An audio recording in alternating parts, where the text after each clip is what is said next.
अपने पसंदीदा शो के फुल एपिसोड देखने के लिए अभी डाउनलोड करें दंगल प्ले ऐप। इंडिया अलर्ट, जुर्म के खिलाफ आवाज।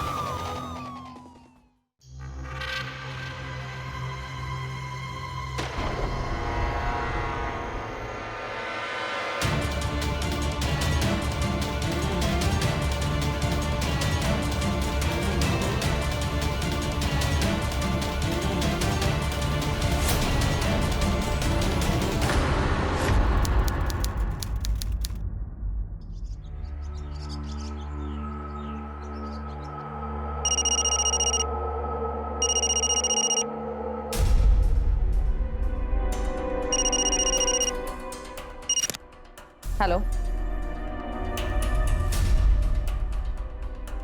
ठीक है, हम आते हैं।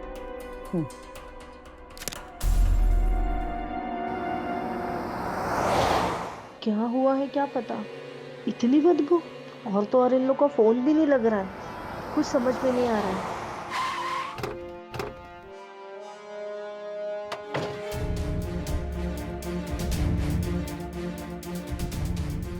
मैडम, मैंने ही आपको कॉल किया था। मैंने सोनू के चाचा को कॉल किया था, लेकिन उनका फोन बंद आ रहा है, इसके लिए आपको बुलाना पड़ा है यहाँ पे। मैडम, दीपक, दरवाजा तोड़ो। Yes ma'am.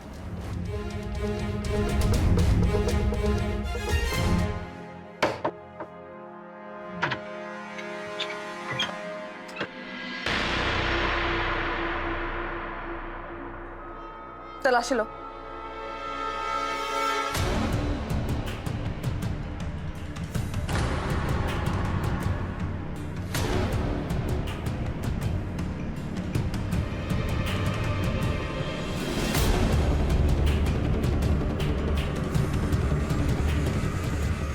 सोनू, चल बेटा उठ जा। अच्छा मेरे राजा बेटा स्कूल नहीं जाना है? 5 मिनट। चलो चलो उठो, जल्दी जल्दी उठ जाओ। अरे इतनी ठंड में कौन नहाता है। लो, अभी तक तैयार ही हो रहा है। चलो बैठ जाओ, नाश्ता करो, मैं बाल बनाती हूँ। ये ले, अच्छे से खाना, ठीक है? अच्छा बना है ना? सुन, संभाल के जाना और परीक्षा एकदम ध्यान से लिखना, ठीक है? मेरे राजा बेटे को किसी की नजर ना लगे। बाय माँ। बाय।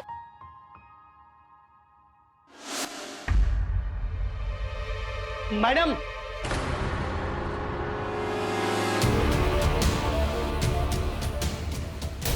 ये देखिए, और वहां सारा घर स्कैन कर लिया, कहीं कुछ नहीं मिला सिवाय खून के धब्बों के।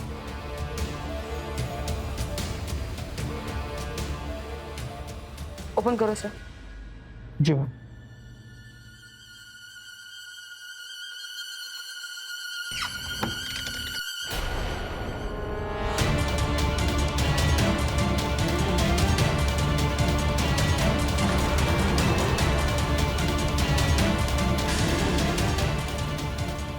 मैडम, गोली पेट में मारी गई है, बॉडी भी डिकम्पोज होना शुरू हो गया मैडम। एक काम करो, फॉरेंसिक वालों को बुलाओ और पूरा घर अच्छे से स्कैन करवाओ, और ये जो ब्लड सेंस है इन्हें लैब में भेजो। और आसपास के लोगों से जाके बात करो, देखो कुछ पता चलता है। Yes ma'am. तुम आसपास में देखो, कोई सीसीटीवी कैमरा हुआ तो वहां पे हमें जरूर कुछ ना कुछ मिलेगा। जा, बॉडी पोस्टमार्टम के लिए भेजो। हफ्ते 10 दिन से ये घर बंद था। ना सोनू और उसकी माँ दिखाई दी और ना उसके दादी जी और चाचा जी। सुनने में आया था कि वो लोग हरिद्वार जाने वाले थे। हरिद्वार?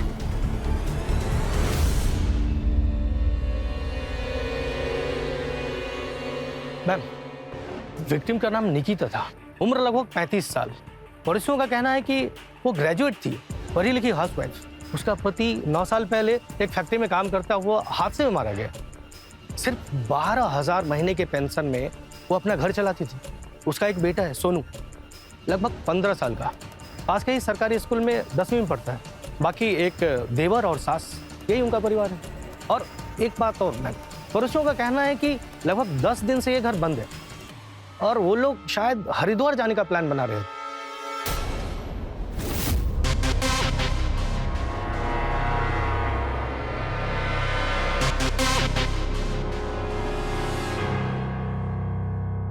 मैम, कितना अजीब है ना मैम, एक घर में गोली चलती है और आसपास किसी को सुनाई भी नहीं देता। सुनते हैं लोग और सुना भी होगा, लेकिन सामने कोई नहीं आता। अगर लोग पुलिस की मदद करने लगे ना तो बड़े बड़े अपराध कम हो जाएंगे। मैम, यस, विक्टिम के सास और देवर 10 दिन पहले हरिद्वार गए थे। उन्हें इन्फॉर्म कर दिया है मैम, वो शाम में या रात तक आ जाएंगे। और सोनू? सोनू उनके साथ नहीं है, एक्चुअली उनके साथ गया ही नहीं था।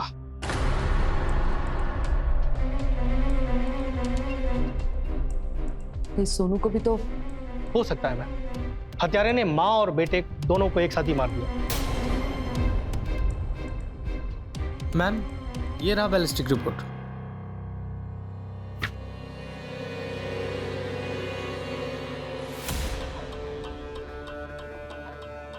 देसी कट्टे से गोली चलाई गई है, इतने पास से कि गोली पेट में ही रह गई, और गोली लगने के 8-10 सेकंड के अंदर ही विक्टिम की मौत हो गई। बॉडी में और कुछ नहीं है, ना स्लीपिंग पिल्स ना जहर। देसी कट्टा मतलब ये किसी बाहर वाले का काम हो सकता है, दुश्मनी या फिर चोरी। एक काम करो, जितने भी हिस्ट्री शीटर्स है ना उनकी फाइल खंगालो और देखो क्या मिलता है। जी। मौत का टाइम वही 10 से 11 के बीच में मैम। एक बात और मैडम, ये सिंगल मर्डर नहीं है। विक्टिम प्रेग्नेंट थी, 3 महीने 3 हफ्ते का बच्चा उसके पेट में था। लेकिन ये कैसे हो सकता है? वो तो विधवा थी। ये ट्रिपल मर्डर केस हो सकता है। माँ की लाश मिल गई लेकिन बेटे का पता नहीं। हो सकता है उसे भी मार कर कहीं फेंक दिया हो।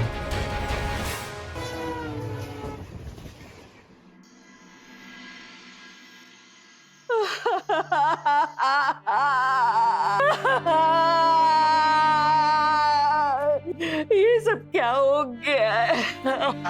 देखिए माँ जी, आप थोड़ा शांत हो जाइए, मैं समझ सकती हूँ। हे भगवान!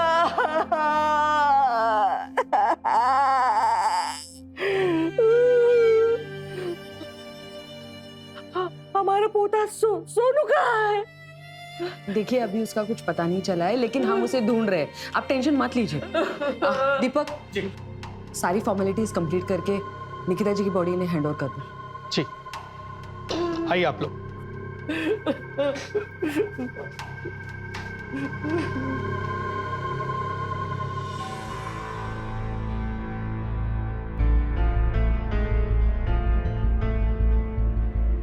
देखिए हम जानते हैं कि ये सही समय नहीं है, लेकिन हम अपनी ड्यूटी से मजबूर हैं। हमें आपसे बात करनी है। देखिए हम सदमे में, माँ की हालत देख रहे हैं ना। अगर आप हमारा साथ देंगे तो ही हम खूनी तक पहुंच पाएंगे। हमारी लाइफ में सब कुछ ठीक चल रहा था, भाभी सबका ख्याल रखती थी। अरे बस भाभी, आपके हाथ का पोहा इतना टेस्टी होता है, क्या बताएं। पूरे के पूरे कानपुर में बड़े से बड़े होटल में इतना टेस्टी पोहा कहीं नहीं मिलेगा। बस बस तारीफ करना बंद करो, नहीं तो पोहे ठंडे हो जाएंगे। चलो चलिए।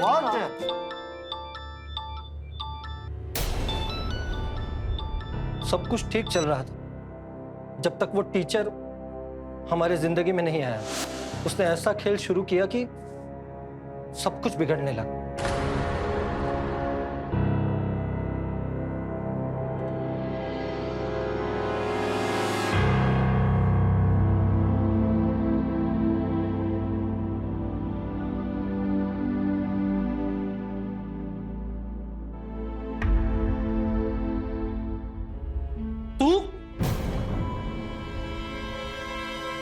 तू यहाँ क्या कर रहा है? किसने कहा तुझे यहाँ आने को? दफा हो जाए यहाँ से, निकल। दफा हो जाए यहाँ से, निकल।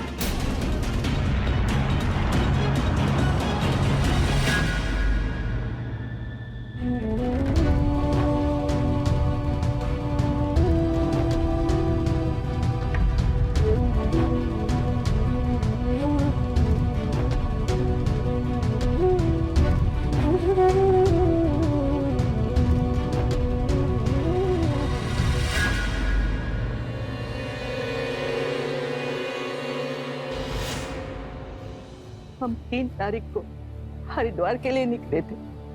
मैं और अभय 1 महीना वही रहने वाले थे, लेकिन मेरी बहू, मेरी अच्छी बहू हमें छोड़ के हमारा पोता मेरा स्वरूप पता नहीं कहाँ है। हम दोनों का टिकट भाभी ने ही करवाया। जाने वाले दिन हम दोनों का सामान भी पैक किया था, रास्ते में लगने वाला खाना वाला सब कुछ। और आज हमें पता चला कि भाभी के साथ ये सब कुछ हो गया।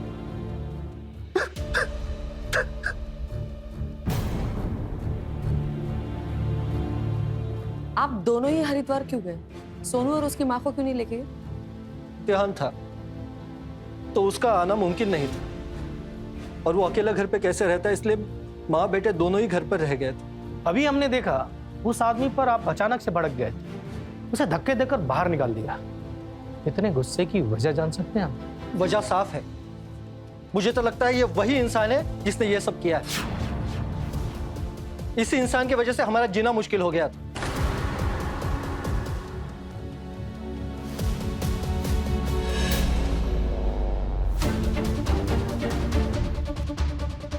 मैडम, ये समझ नहीं आता है कि देवर को इतना गुस्सा क्यों आता है। कहीं इसका गुस्सा इस मर्डर के पीछे तो नहीं? पीछे क्या है ये हमें आगे पता चल ही जाएगा। मर्डर वाले दिन ही हरिद्वार की प्लान है। इतना बड़ा इत्तेफाक। खैर, हम इस इत्तेफाक की जड़ तक जाएंगे।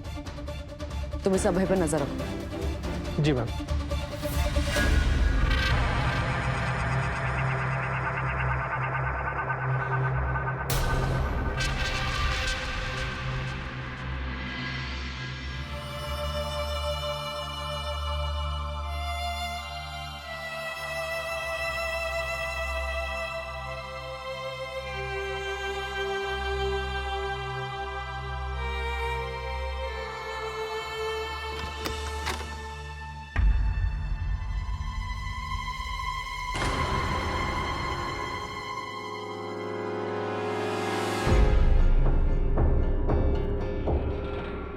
पापा,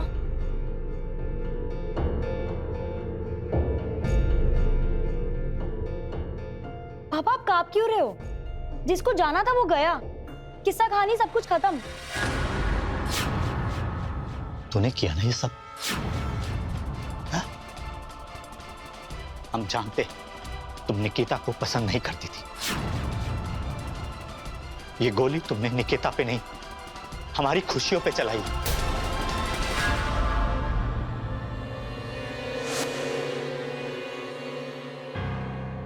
ये आजकल के बच्चे विद्या की कदर ही नहीं करते।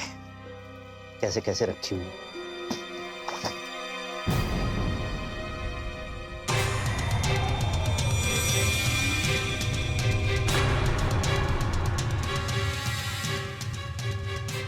कुसुम, कुसुम। जी पापा। ये तुम्हारे बैग में कट्टा? पापा ये हमारा नहीं है, वो कॉलेज में हमारा दोस्त है ना, उसका है। वो गलती से उसने मेरे बैग में डाल दिया। तुम आजकल की पीढ़ी को हो क्या गया है? हैं? कट्टा तो ऐसे लेकर घूम रहे हैं जैसे फैशन सा हो गया है। समझाओ अपने दोस्त को। और ये मुझे दे दो, मैं पुलिस में दे दूंगा। नहीं नहीं पापा, आप रहने दीजिए, वो कल ना मैं उसको वापस दे दूंगी।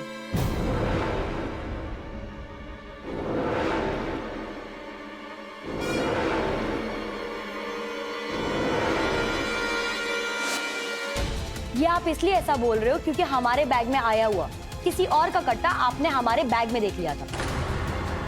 लेकिन एक बात कहे, हमने आपकी लैला को नहीं मारा। लेकिन एक बात जरूर कही, बुरे का अंजाम बुरा ही होता है। पूरा मोहल्ला आप दोनों को लैला मजनू के नाम से कहता था, और ये हमें बहुत बुरा लगता था। अब आपकी लैला ना मर चुकी है।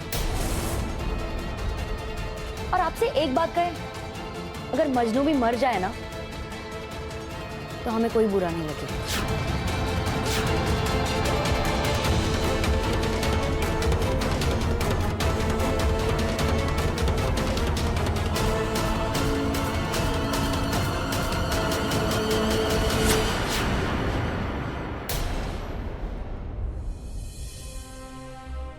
हमें लगता था कि हम अच्छी राइटर हैं, हम ऑनलाइन कहानियां लिखते हैं, लेकिन हमें यह हरगिज नहीं पता था कि किस्मत हमारी ही कहानी लिख रही है और इस कहानी की सबसे बदनाम किरदार हम होंगे।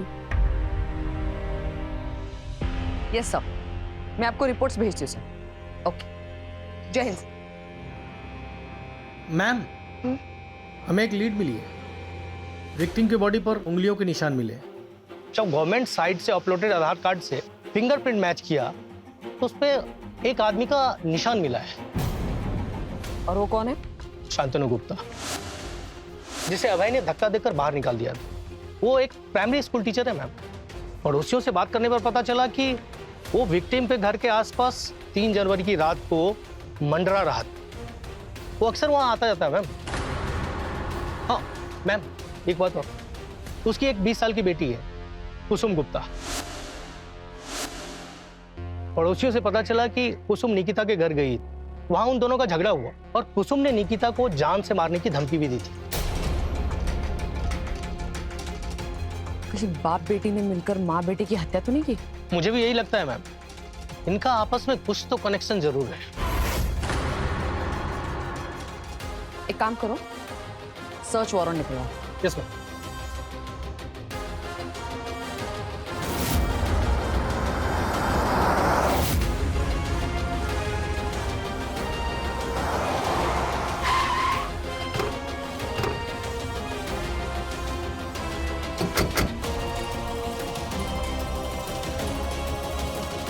तलाशी? लेकिन हमारे घर की तलाशी क्यों लेनी है? क्योंकि हमें लगता है कि निकिता की मर्डर की कहानी यहीं से शुरू है। ये आप लोग क्या बकवास कर रहे हो? आपके घर का सर्च वारंट है हमारे पास, ये देखिए। देख लिया? चलो पूरे घर का चप्पा चप्पा छान मारो। देखो ऊपर।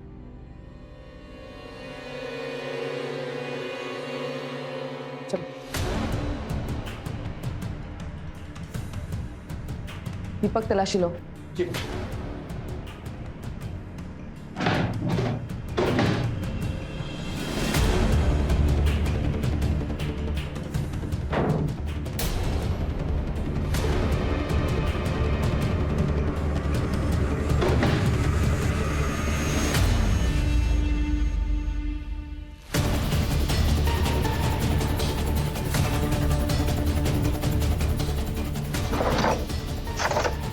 मैडम, कुछ नहीं मिला। कुछ मिलेगा भी नहीं।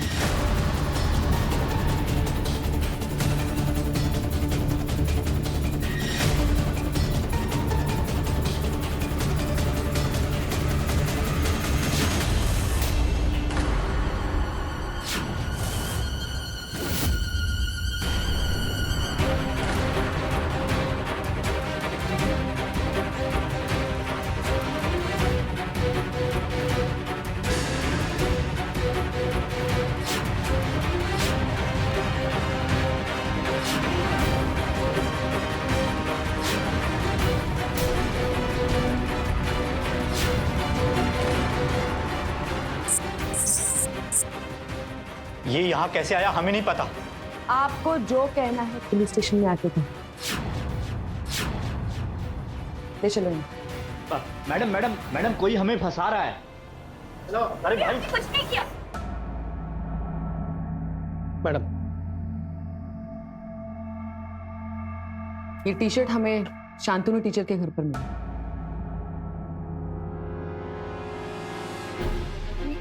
ये तो मेरे सोनू का है और इस पे खून। देखिए, अब शांत हो जाइए, हम पूछताछ कर रहे हैं, लेकिन हो सकता है कि सोनू को भी। नहीं नहीं नहीं सोनू। चुप हो जाइए माँ, चुप हो जाइए। सोनू, हम उन्हें पसंद करते थे। कभी कभी इत्तेफाक से उनसे मुलाकात हो जाती थी।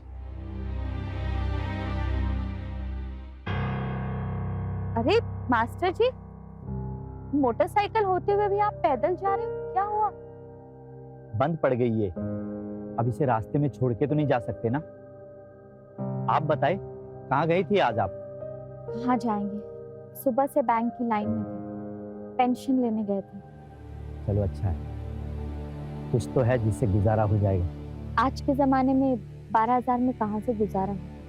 सोनू की पढ़ाई, सासू माँ की दवाई, 4 इंसानों का खाना पीना और ऊपर से दवाई और ऊपर से महंगाई। ये लो, ये तो कविता बन गई। ठीक है, चलते हैं। अपना ध्यान रखिएगा।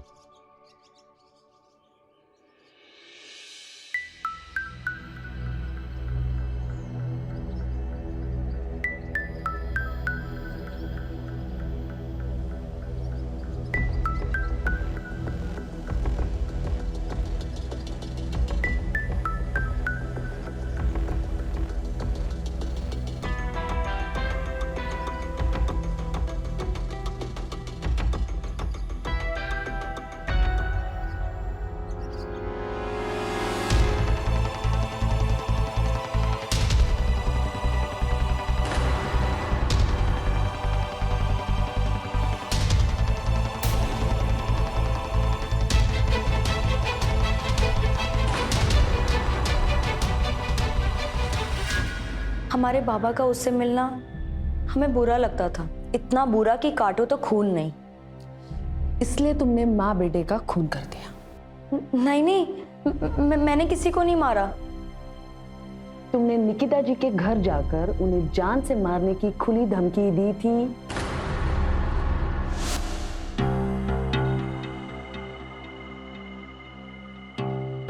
कौन है वो औरत? कौन? किसकी बात कर रही हो तुम? बाबा आप जानते हो। वो निकिता जी है। वो तो हम जानते हैं कि वो निकिता जी है और वो 15 साल के बच्चे सोनू की माँ भी है, लेकिन वो आजकल आपके साथ क्यों घूमती है? क्योंकि वो हमें अच्छी लगती है, दोस्त हैं हम। और ठीक है, तो आपकी इस अच्छी दोस्त को हम अच्छे से समझा करा दें, क्योंकि आप तो समझेंगे नहीं, है ना? कुसुम, अरे कुसुम बेटा, चलो अंदर आओ। अंदर तो आप आ चुकी है, वो भी हमारी जिंदगी के। भलाई इसी में है कि आप बाहर रहे। और हाँ, हमारे बाबा को ना लैला बन के मजनू बनाने की कोशिश नहीं करें। कैसी बातें कर रही हो बेटा? तमीज में बात करो। तमीज की लिमिट आप पार कर चुकी है। और हाँ, हम आपसे ना पहली और आखिरी वार्निंग देने आए, समझ जाइए, वरना अगर हम समझाने लगेंगे ना तो उसका अंजाम बहुत बुरा होगा। छोड़ेंगे नहीं आपको।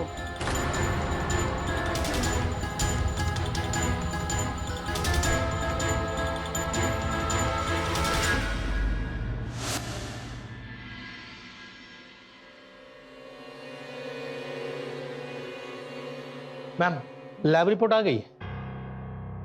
टी शर्ट पे लगे खून के धब्बे सोनू के हो सकते हैं, क्योंकि लैब रिपोर्ट से पता चलता है कि वो एडल्ट के ही हैं। और मैम, कट्टे पे कोई भी निशान नहीं है, कोई फिंगरप्रिंट्स नहीं। हो सकता है कि मिटा दिए हों। ये दोनों बहुत शातिर है मैडम। इतने शातिर की बाप खून कर कर निकिता के घर के बाहर घूमते और अपने ही घर पर कट्टा और सोनू के खून से सना हुआ टी शर्ट लाकर छुपा देते और चोरी के नाम पर सिर्फ पायल चोरी करते। ऐसा कौन करता? हो सकता है मैम कुछ और चीजें चुराई हो जो हमें ना मिली, और इन 3 चीजों को ठिकाने लगाने का मौका ही ना मिला हो। 10 दिन का मौका था। इत्तेफाक भी हो सकता है मैडम। इस केस में कितने सारे इत्तेफाक हैं? हाँ? पहला इत्तेफाक, 3 जनवरी को मर्डर होता है और सास और देवर उसी दिन हरिद्वार चले जाते। दूसरा इत्तेफाक, मर्डर से पहले कुसुम धमका कर चली जाती। और तीसरा इत्तेफाक, कट्टा, पायल और सोनू का शव टीचर के घर पे मिला। इतने सारे इत्तेफाक होना भी तो एक इत्तेफाक है ना? मैडम, हो सकता है कि कुसुम ये काम गुस्से में की हो, सोनू और उसकी माँ को वो पसंद ना करती हो सकता है कि बेटी ने खून किया हो और बाप को पता ना हो, या फिर बाप ने खून किया हो और बेटी को पता ना हो। पर मैडम ये कैसे हो सकता है? वो तो उससे प्यार करता था। प्यार सच्चा था या झूठा था ये किसने देखा? टीचर की नीयत कैसी थी ये किसे पता? निकिता मां बनने वाली थी, हो सकता है कि बदनामी के डर से उसने ऐसा किया हो, लेकिन ये केस इतना पेचीदा है कि मुझे उन दोनों पर शक हो रहा है। किन दोनों? निकिता की सास और देवर।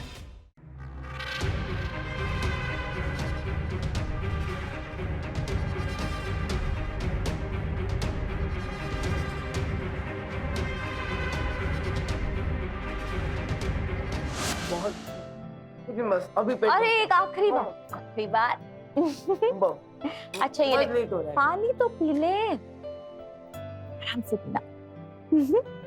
अच्छा रुक रुक रुक, मेरे राजा बेटे का मुंह तो साफ करने दे। ठीक है मामी जान। आप संभाल के जाना। अरे देवर जी, आपके लिए ना मैंने फैक्ट्री में एक नौकरी देखी है, तनख्वाह भी बहुत अच्छी है।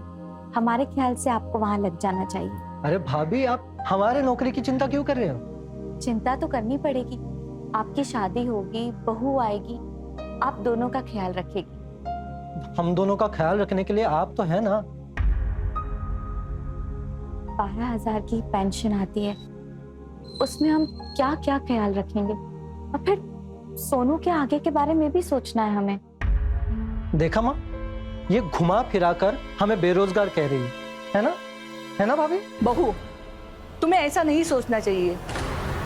अभय काम पे जरूर लगेगा। तुम्हें क्या लगता है कि सिर्फ तुम्हें फिक्र है सोनू की, हमें नहीं? हम बताते हैं ना ये ऐसा क्यों कह रही है। इनके दिमाग में ना वो टीचर घुसा हुआ है, कुछ ना कुछ तो खिचड़ी पक रही है। कहीं ऐसा तो नहीं आप मेरे भाई को भूल गए हो, मुझे बेरोजगार कह रहे हो और उस संतनु टीचर के साथ घूमते हो, हंसते हो।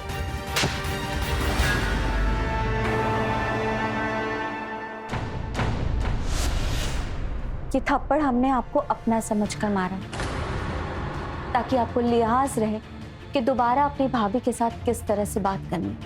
आपने हमें आवारा कहा। आवारा का मतलब भी जानते हैं आप? बहू, उसके बोलने का तरीका और शब्द भले ही गलत हो, लेकिन वो क्या कहना चाहता है वो तुम अच्छी तरह से समझती हो। वो क्या कहना चाहता है ये हम अच्छी तरह से समझते हैं माँ जी, और हम क्या कर रहे हैं ये भी हम अच्छी तरह से जानते हैं।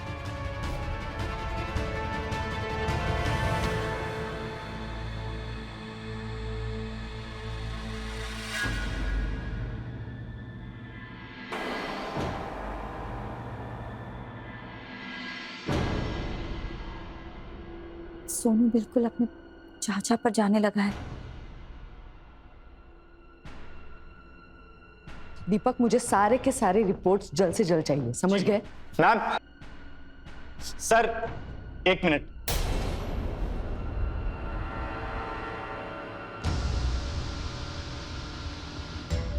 क्या हुआ? मैम, निकिता का देवर एक नंबर का चर्सी और आवारा है। निकिता उससे परेशान थी, ना कोई काम ना कोई धंधा। निकिता अपने बेटे के ऊपर अपने देवर की परछाई भी नहीं पड़ने देना चाहती थी। और तुम्हारी परछाई मास्टर? तुम्हारी परछाई काली नहीं सफेद है, जो 19 साल की बेटी होते हुए भी आशिकी झाड़ रहे थे। हाँ? हमें भाभी के कत्ल के लिए देवर की तरफ घुमाने की कोशिश भी मत करना, क्योंकि मर्डर वाली रात तुम निकिता के घर के पास थे और डेड बॉडी के पीठ पर तुम्हारे उंगलियों के निशान मिले हैं। और तो और तुम्हारे घर पर कट्टा, पायल और सोनू की टी शर्ट मिली है। एक एक सबूत तुम्हारे खिलाफ है मास्टर। हाँ? सच बोलने के फायदे होते हैं मास्टर जी, बोलने वाला और सुनने वाला दोनों का समय बचता है, इसलिए सच बोलिए, सिर्फ और सिर्फ सच। आप दोनों ये कैसी बातें कर रहे हैं? मैं कह रहा हूं ना, कोई मुझे फंसा रहा है। ओ, तो फिर वो एक ही शख्स हो सकती है, तुम्हारी बेटी, क्योंकि एक तुम्हारी बेटी ही है जिसे निकिता से दिक्कत थी और तुमसे भी। मतलब एक तीर से दो निशान। लैला को मारो और मजनू को फंसा। वाह, क्या बेटी है तुम। मैम ये सब झूठ है। तो फिर सच क्या है? क्या है सच? हाँ, बोलो। दीपक, जी मैम। लगता है बिना डंडे खाए मास्टर जी अपना होमवर्क नहीं दिखाते। क्यों मास्टर जी?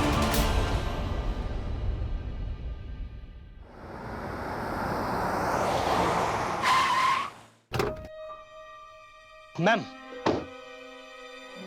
आपके इत्तेफाक के नंबर बढ़ने वाले हैं मैम। मतलब? चौथा इत्तेफाक, वो भी झटके वाला। अभय के कॉल रिकॉर्ड्स बताते हैं कि अभय के नंबर से मर्डर वाली रात को 12:35 दो अलग अलग नंबर पे कॉल गए। एक अपनी भाभी को। इत्तेफाक की बात यह है कि अपनी मरी हुई भाभी से 1 मिनट 50 सेकंड तक बात की। मतलब भाभी के फोन पर वो किलर से बात कर रहा है। और दूसरा फोन कौन? संदीप नाम का चर्सी है, ड्रग सप्लाई करता है वो।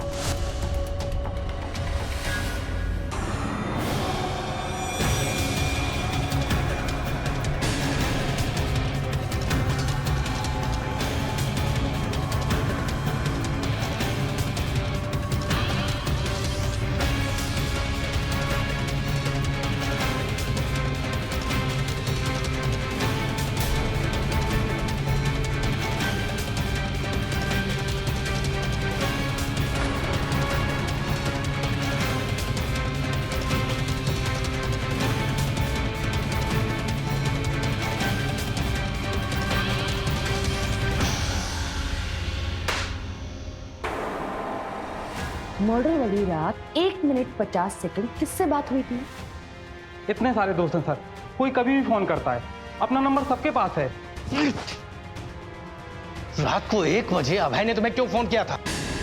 बोल! आप क्या पूछ रहे हो? मुझे कुछ समझ में नहीं आ रहा।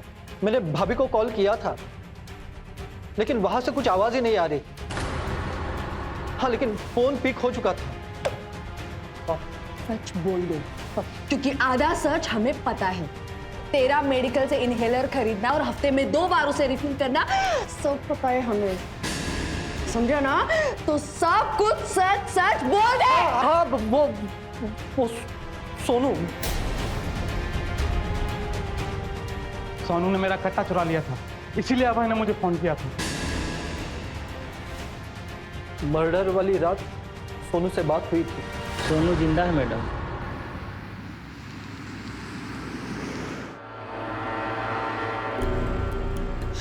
चाचू, चाचू, चाचू, 2 दिन से आप खाते वो स्प्रे भी खत्म हो गया।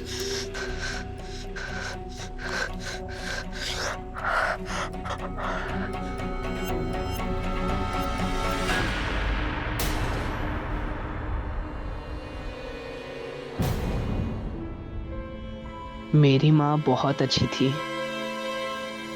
तुम जानती भी हो क्या कह रही हो? एक विधवा का शादी के बारे में सोचना भी पाप है। ये सब धक्का-मुक्की बात है माँ जी। हम आपका दिल नहीं दुखाना चाहते, इसलिए आपको माँ का दर्जा देकर आपसे इजाजत ले रहे हैं। सोनू की चिंता भी है तुम्हें? उसी की चिंता है। जो कुछ भी कर रहे हैं सिर्फ उसी के लिए कर रहे हैं। सिर्फ 15 साल का है अभी। सिर्फ 15 का नहीं, 15 साल का है, और वो सब जानता है। उस पर क्या असर पड़ेगा कभी सोचा है तुमने? चाचू चलो स्कूटी चलाते हैं। चलो। नहीं, मूड नहीं है। अरे स्कूटी चलाएंगे तो मूड बन जाएगा आपका। वैसे भी माँ मंदिर गई है, चलो ना चाचू। चाचू चलो ना। देवर को थप्पड़ मारकर कौन मंदिर जाता है?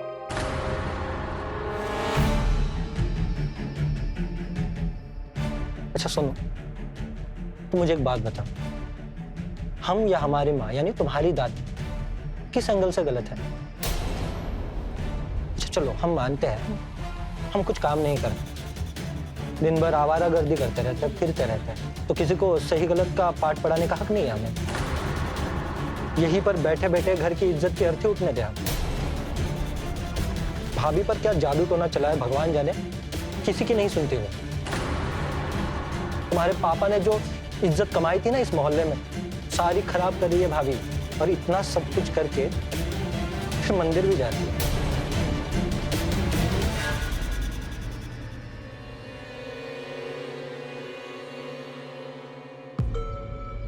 ये शादी करनी बहुत जरूरी है क्योंकि हम आपके बच्चे की माँ बनने वाले हैं।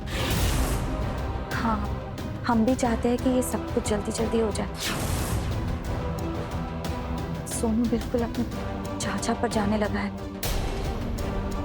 माँ और देवर जी ना हरिद्वार जा रहा है, परसों वो वापस आ जाएंगे। हम उनसे बात करेंगे।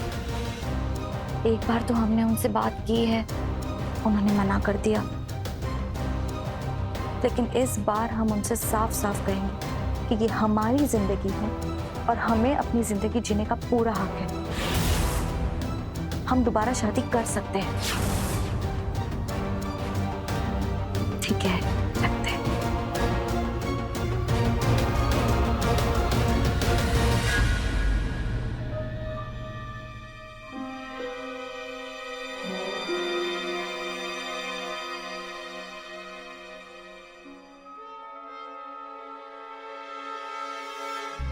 वो साला हरामखोर टीचर भाभी पर क्या जादू टोना चला है भगवान जाने।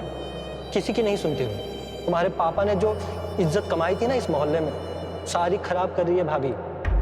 तो शादी करनी बहुत जरूरी है क्योंकि हम आपके बच्चे की माँ बनने वाले हैं। सोनू, सोनू बेटा तू ठीक तो है ना? ये ले, वो खोल जल्दी। अरे एक सेकंड रुक जा। ये ले, ठीक लग रहा है? हाँ ठीक है ना तू? क्या हो गया सोनू?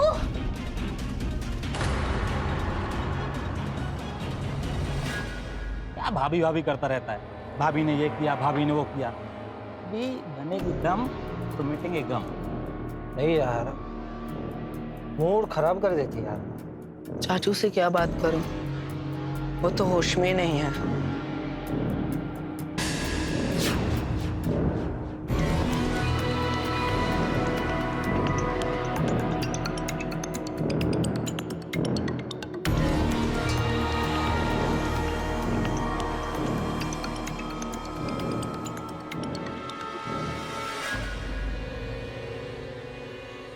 मार भतीजे, इम्तिहान पर पूरा फोकस करना, समझे? और ज्यादा मस्ती नहीं। माँ जी, आप दोनों के लिए खाना बनाया, रास्ते में खा लीजिएगा और पहुंच के फोन करना। हाँ हाँ, लेकिन तुम अपना और इस सोनू का ख्याल रखना। खुश रहो, खुश रहो। अरे तुम गले मिल चल।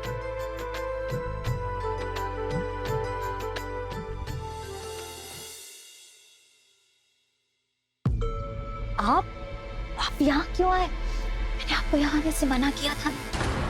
जब से तुमने वो माँ बनने वाली बात बताई है, हम तुमसे मिलने को बेचैन थे। बस थोड़ी देर तुमसे बातें करेंगे, फिर चले जाएंगे। आइए। जब से मुझे पता चला है ये बच्चा मेरा है, बहुत खुशी हो रही है। Thank you so much. अगर तुम मेरी लाइफ में नहीं होती तो पता नहीं मेरा क्या होता।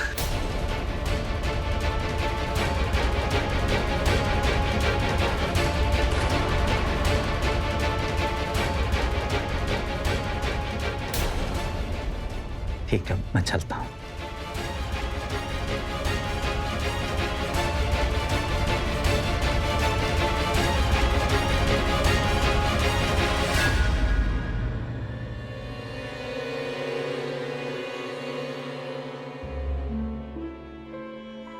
सोनू,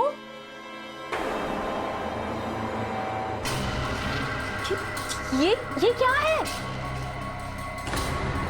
आपको क्या लगता है आप जो कर रही है वो सही है? आप दादी को, चाची को और मुझे छोड़कर जा रही है, आप सही कर रही है?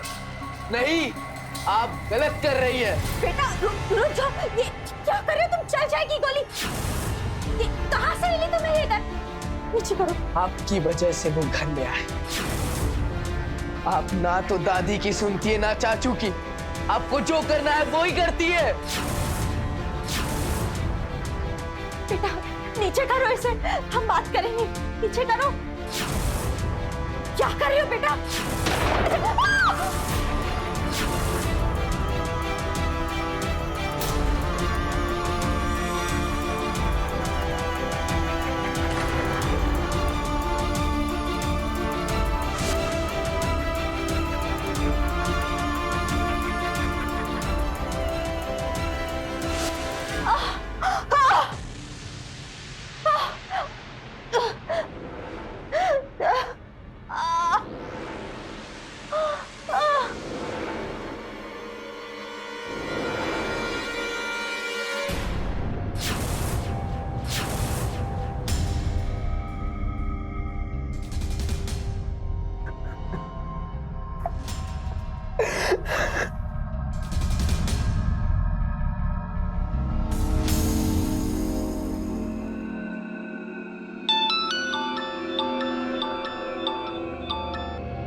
हाँ भाभी, हाँ वो पैसे कम पड़ेंगे, एक 5,000 भेज दीजिए ना इस नंबर पे। हेलो हेलो, आवाज नहीं आ रही। Hello hello Sonu, hello Sonu, क्या बात है, क्यों रो रहा? माँ कहाँ है? भाभी को फोन दो। चाचू, मैंने माँ को गोली मार दी। उनका मरना जरूरी था, इसलिए हमने माँ को मार दिया।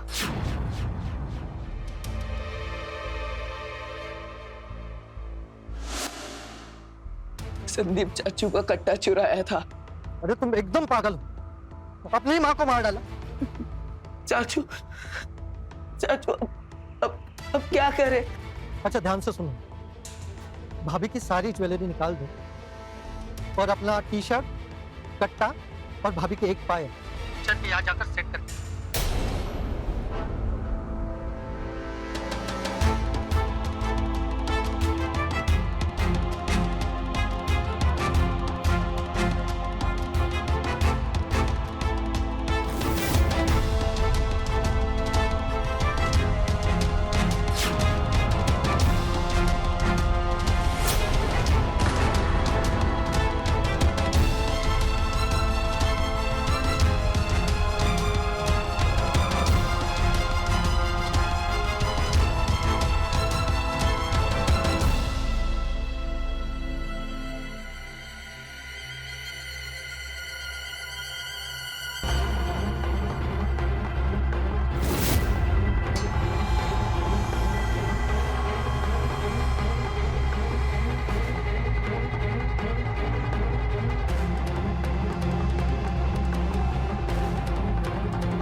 अबे गधा है क्या? तेरा कट्टा कहाँ गायब हो गया तुझे पता नहीं? तेरे चक्कर में कांड हो गया है। कांड? अबे क्या कांड?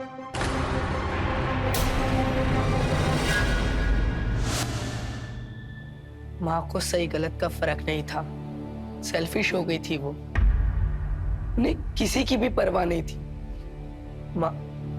माँ ऐसी होती है। तो कैसी होती है माँ? हाँ,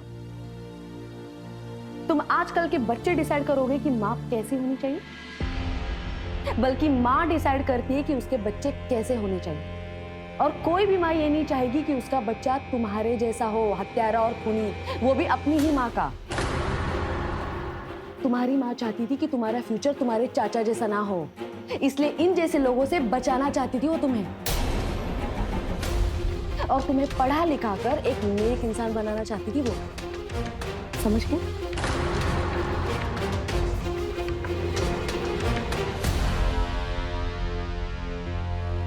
और तुम अपने ही भतीजे को उसकी माँ के खिलाफ गुमराह किया तुमने कि एक विधवा शादी नहीं कर सकती, विधवा ये नहीं कर सकती, विधवा वो नहीं कर सकती, सबके सब ठेकेदार ही ये बैठे हो। वो विधवा हुई तो क्या हुआ? हाँ, उसे अपनी जिंदगी जीने का पूरा हक था। वो शांतनु में अपने बच्चे का फ्यूचर देखती थी और उसी की तरह उसे बनाना चाहती थी। उसे अपनी जिंदगी नए तरीके से जीने का पूरा हक था, समझ गए?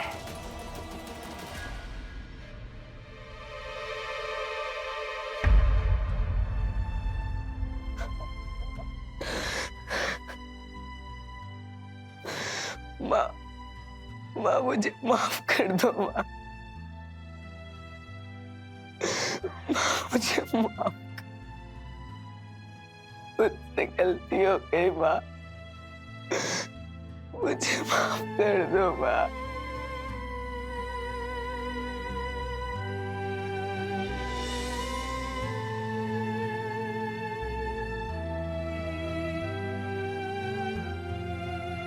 आई एम सॉरी पापा।